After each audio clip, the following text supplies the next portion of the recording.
The bleach didn't just clean the tiles, it burned the inside of Amara's nose. It had been 3 hours since she started scrubbing the bathroom floor of the Starfall penthouse. The red stains were stubborn, seeping into the grout like they wanted to be remembered. Amara sat back on her heels, her hands raw and pink inside the yellow rubber gloves. She was exhausted. Her phone buzzed in her pocket, another reminder of the world outside this high-altitude prison. It was a notification from her bank app. A transfer of 5 million won had just landed. She stared at the screen. The number was astronomical. It was salvation. It was the price of her silence, and perhaps, the down payment on her life. The door to the bathroom clicked open. Amara scrambled to her feet, clutching the mop handle like a weapon. Min-jae stood there. He was dressed for the public now, a shimmering silver jacket, leather pants, his hairstyle to messy perfection. But his eyes were dull, glazed over with a hunger that made the air in the room feel heavy. "It's clean," he said. He didn't look at the floor. He looked at her pulse point, visible just above the collar of her cheap turtleneck. "I finished," Amara said, her voice steady despite the trembling in her knees. "Is there anything else, sir?" "Sir," he repeated, tasting the word. He stepped into the room, crowding her against the sink. "You don't call me sir.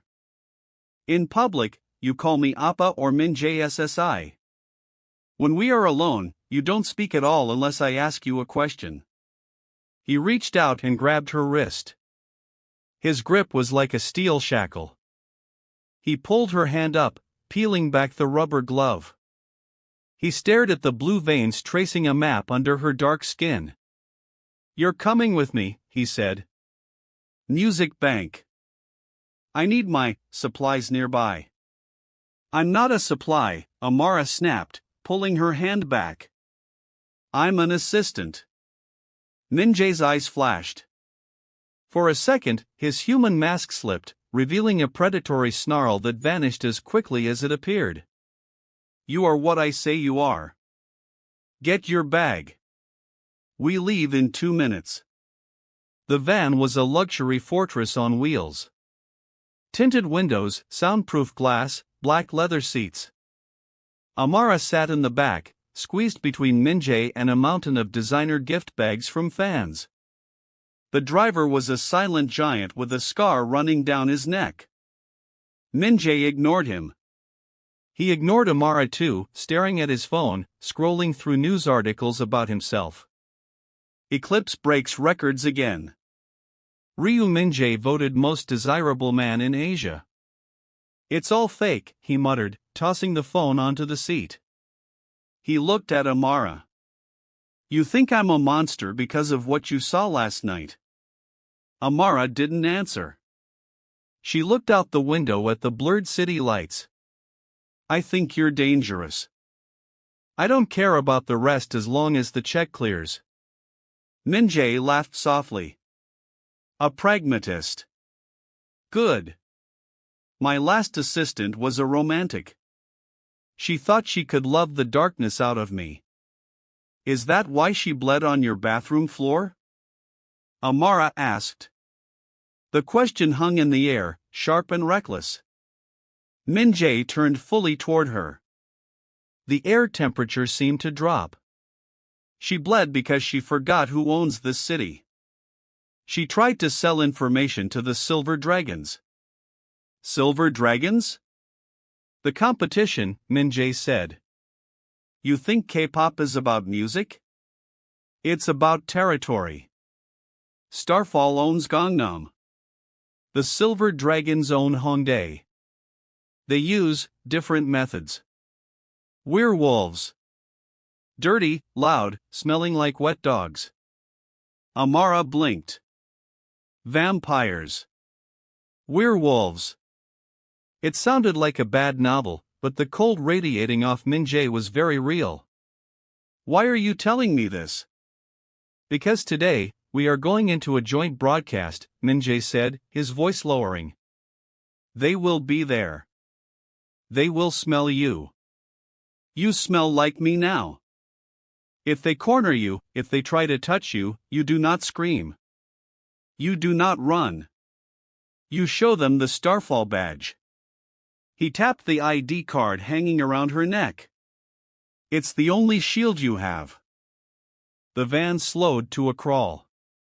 Screams erupted from outside, thousands of girls lining the entrance to the KBS broadcasting station. They were chanting his name. Min-jae. Min-jae. Showtime, he whispered. The dull look in his eyes vanished, replaced by a dazzling, charming sparkle.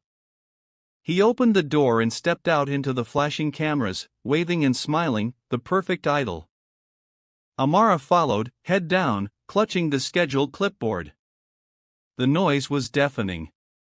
But amidst the screams of adoration, she felt a prickle on the back of her neck. Someone wasn't looking at Min-jae.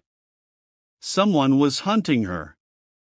If you're waiting for the moment Amara realizes she made a mistake, keep listening. The trap is about to get much tighter. Backstage was a chaotic labyrinth of wardrobe racks, makeup artists, and frantic managers. Amara was tasked with guarding the dressing room door while Min-jae went through hair and makeup. She stood like a statue, hungry and tired. She hadn't eaten since yesterday. The irony wasn't lost on her, she was guarding a vampire while starving to death. "Excuse me." A tall man blocked her path. He was wearing a stage outfit, ripped black jeans and a mesh shirt. He was handsome, but in a rougher, more aggressive way than Min-jae. His eyes were golden brown. "You're new," he said, leaning against the doorframe. He sniffed the air audibly. "And you're foreign. Interesting flavor." Amara straightened her spine. "No entry. Min-jae SSI is preparing." The man chuckled. "Min-jae SSI. So polite. Does he treat you well, little bird? Does he let you sleep? Or does he keep you awake so he can listen to your heartbeat?" He took a step closer. He smelled like musk and cedarwood. It was overpowering. Amara felt a primal urge to cower, a deep biological warning that she was standing next to a predator. "Back off," she said, her voice low. "I'm Ji-hoon," he said, ignoring her warning. "Main dancer for Wolfpack. Tell Min-jae that the Silver Dragons send their regards. And tell him." Ji-hoon leaned down, his lips brushing her ear. "If he gets tired of his new toy, I'm always hungry." He slipped a piece of paper into her jacket pocket and walked away, whistling. Amara's heart was hammering against her ribs like a trapped bird. She reached into her pocket and pulled out the paper. It was a receipt. On the back, scrawled in red ink, was a message. "Run while you can. He kills everything he touches." The dressing room door opened. Min-jae stood there, fully prepped. He looked immaculate, but his jaw was tight. He looked past Amara, down the hallway where Ji-hoon had disappeared. "Did he touch you?" Min-jae asked. His voice was barely a whisper, but it vibrated with violence. "No," Amara lied. She didn't want to fight. She just wanted to do her job and go home. Min-jae grabbed her shoulder, pulling her into the room and slamming the door. He pushed her into the chair in front of the vanity mirror. "Don't lie to me," he hissed, leaning over her. "I can hear your heartbeat. It skips when you lie." "What did he say?" He said he's hungry. And that I should run." Min-jae stared at her reflection in the mirror. For a moment, he looked tired. "Ancient. They all say that. But you can't run, Amara. You took the money. You sent it to your mother, didn't you? For your father's heart condition." Amara froze. How do you know that? I own you, Min-jae said simply. I know everything. I know your father's doctor. I know your address in Lagos. I know that if you walk out that door, the money stops, and your father dies. It wasn't a threat. It was a statement of fact. A cruel, cold equation. Amara felt the tears prick her eyes. Anger, hot and fierce, bubbled up in her chest. You checked my background. You targeted me because I'm desperate. Yes, Min-jae admitted. Desperation makes people loyal. Now, stand up. Why?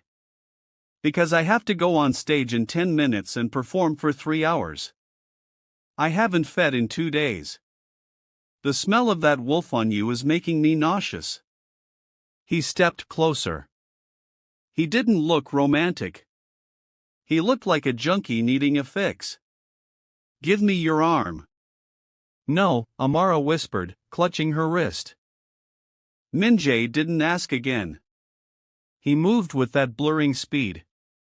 One hand pinned her shoulder to the chair, the other grasped her forearm. He didn't bite her neck, that was too intimate, too messy for backstage. Instead, he brought her wrist to his mouth. His eyes locked onto hers. This will hurt. Try not to scream. The walls are thin. He bit down. Amara gasped, a sharp cry strangled in her throat. It felt like 2 hot needles piercing her skin. Then, a strange, numbing cold spread up her arm. She watched in horror and fascination as the most famous idol in Korea drank her blood like it was holy water. He didn't take much. Just enough to take the edge off. He pulled back, running his tongue over the puncture wounds. They closed up almost instantly, leaving only 2 faint white scars. Min-jae looked revitalized. His skin glowed. The dark circles under his eyes vanished. He wiped a stray drop of crimson from his lip with his thumb. Thank you, he said. It sounded polite. Transactional. He turned to leave for the stage. At the door, he paused. Stay in this room. If Ji-hoon comes back, kill him. Or scream. I'll hear you. The door clicked shut. Amara sat alone in the brightly lit room. She looked at her wrist. The white scars were already fading. She felt lightheaded, dizzy, and violated. She reached into her pocket and touched the paper Ji-hoon had given her. Run while you can. She couldn't run. She had just realized that Min-jae wasn't keeping her here with force. He was keeping her here with guilt. He was feeding on her body to sustain his career, and using her love for her family to keep her mouth shut. Amara walked to the trash can and threw the paper away. Then she stopped. She reached back in, pulled it out, and tucked it into her bra. She wasn't going to run. But she wasn't going to be a sheep, either. If she was going to be food, she was going to be the kind that choked him. Outside, the music started. The crowd roared. Eclipse! Eclipse! Amara poured herself a glass of water, her hand shaking. The pressure was building. The walls were closing in.